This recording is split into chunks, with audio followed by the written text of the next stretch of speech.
தேவனுடைய பிள்ளை வாழ்க்கையில பிசாசு எதையாவது செய்யறான்னு நினைக்கிறான்னு வச்சுங்களேன், செய்யணும்னு நினைக்கிறான். அவனுக்கு என்ன தெரியலன்னா, அவன் செய்ய நினைக்கிற விஷயத்தினால அல்ல, அவன் செய்யற விஷயத்தினால, அந்த பிசாசு செய்ய போற விஷயத்தினால இந்த தேவனுடைய பிள்ளை வாழ்க்கையில ஒரு பெரிய ப்ரொமோஷன் உண்டாக போகிறார்.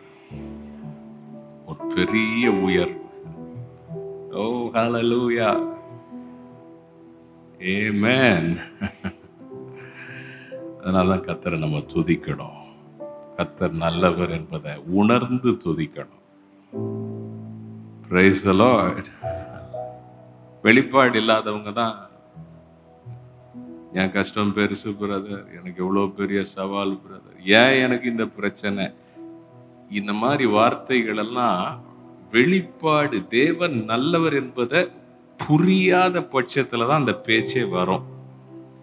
புரிஞ்சா இந்த பேச்சே வராது.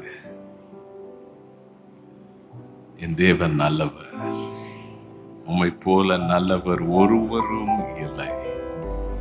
ஆமென்.